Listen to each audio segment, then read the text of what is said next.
హైదరాబాద్ లో ఏం జరుగుతోంది? టెస్ట్ చేస్తే డ్రగ్స్ పాజిటివ్ వస్తోంది చాలా మంది. డ్రగ్స్ ఫ్రీ హైదరాబాద్ కోసం పోలీసులు స్పెషల్ ఆపరేషన్ చేపట్టారు. నగరంలో రౌడీలకి డ్రగ్స్ టెస్ట్ చేయించారు పోలీసులు. 250 మందికి పరీక్షలు చేస్తే 190 మందికి పాజిటివ్. ఇక పాత బస్తీలో 96 మందికి టెస్ట్ చేస్తే 83 మందికి డ్రగ్స్ పాజిటివ్ వచ్చింది. మొత్తంగా 75% మంది రౌడీలు డ్రగ్స్ కి బానిసైనట్టుగా నిర్ధారించారు. వీరిలో ఎక్కువ మంది గంజాయికి అలవాటు పడినట్టుగా గుర్తించారు పోలీసులు. అసలు రౌడీ షీటర్లకి గంజాయి ఎక్కడి నుంచి వస్తోంది? ఈ కోణంలో కూడా పోలీసులు ఆరా తీస్తున్నారు. పాజిటివ్ వచ్చిన రౌడీ షీటర్లని రీహాబ్ సెంటర్స్ కి పంపించనున్నారు పోలీసులు. నగరంలో మొత్తం 1300 మంది రౌడీ షీటర్లు ఉన్నట్టుగా గుర్తించారు పోలీసులు.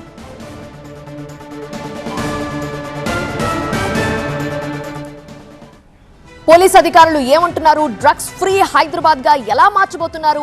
మరిన్ని వివరాల నుంచి మా ప్రతినిధి ప్రణీత సిద్ధంగా ఉన్నారు. ప్రణీత, నిజంగా షాకింగ్ అనిపిస్తోంది ఎంతమందికి పాజిటివ్ రావడం అనేది.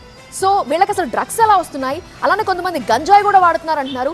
పోలీసులు ఆరా తీస్తున్నారా? డీటెయిల్స్ ఏంటి?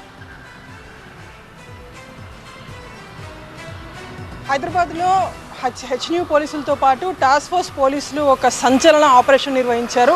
ఇటీవల కాలంలో చాలా సందర్భాల్లో రాత్రి వేళలో రౌడీ షీటర్లు ఎక్కువగా గొడవలు పడుతుండడం, కొన్ని మర్డర్ కేసులు సైతం రాత్రి వేళలో జరుగుతున్నాయి. ఈ నేపథ్యంలో రౌడీ షీటర్లకి డ్రగ్స్ పరీక్షలు నిర్వహించేందుకు హైదరాబాద్ పోలీసులు ఒక కీలక నిర్ణయం తీసుకొని నిన్న దాదాపు హైదరాబాద్ పోలీస్ లిమిట్స్లో ఉన్నటువంటి అన్ని జోన్స్లోనూ ఈ తరహాలో రౌడీ షీటర్లకి డ్రగ్స్ పరీక్షలు నిర్వహించారు. దాదాపు 1500 మంది రౌడీ షీటర్లను గుర్తించారు. వీరిలో 250 మందికి పైగా రౌడీ షీటర్లకు సంబంధించిన డ్రగ్స్ శాంపుల్స్ని సేకరించారు. ఆశ్చర్యకర విషయం ఏంటంటే దాదాపు 190 మంది, అంటే 90% పైగా రౌడీ షీటర్లకి డ్రగ్స్ లేదా గంజాయి పాజిటివ్ వచ్చినట్లు పోలీసుల పరీక్షల్లో బయటపడింది. సో ఈ పాజిటివ్ వచ్చినటువంటి వాళ్ళందరినీ కూడా వివిధ పోలీస్ స్టేషన్స్లో ఉంచారు. సో ప్రజెంట్ మనం బంజారాహిల్స్ పోలీస్ స్టేషన్లో ఉన్నాము.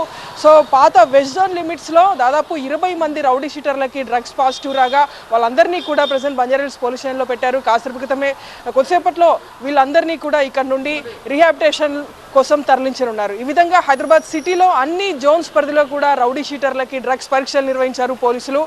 మొత్తం షాకింగ్ విషయం బయటపడింది. ఇంతమంది రౌడీ షీటర్లకు అసలు గంజాయి ఎక్కడి నుండి వచ్చింది, ఎవరు వీళ్ళకి సప్లై చేస్తున్నారు, దీని వెనకాల ఉన్నటువంటి సప్లయర్స్ ఎవరు అనేటువంటి కోణంలో ఇప్పుడు పోలీసులు మొత్తం నెట్వర్క్ అంతా కూడా ఛేదించేటువంటి పనిలో ఉన్నారు. సో దీని మీద ఈరోజు హైదరాబాద్ సిటీ పోలీసులు అఫీషియల్గా ప్రెస్ మీట్ కూడా పెట్టేటువంటి అవకాశం ఉంది. సో నిన్న నిర్వహించేటువంటి ఈ భారీ ఆపరేషన్లో ఒక్క ఓల్డ్ సిటీ నుండే దాదాపు 90 శాంపుల్స్ని సేకరిస్తే, అంటే 90 మంది రౌడీ షీటర్లకు సంబంధించినటువంటి యూరిన్ శాంపుల్స్ని సేకరిస్తే 83 మందికి పైగా డ్రగ్స్ పాజిటివ్ వచ్చిందంటే ఏ స్థాయిలో గంజాయి విస్తరించిందో మనం అర్థం చేసుకోవచ్చు.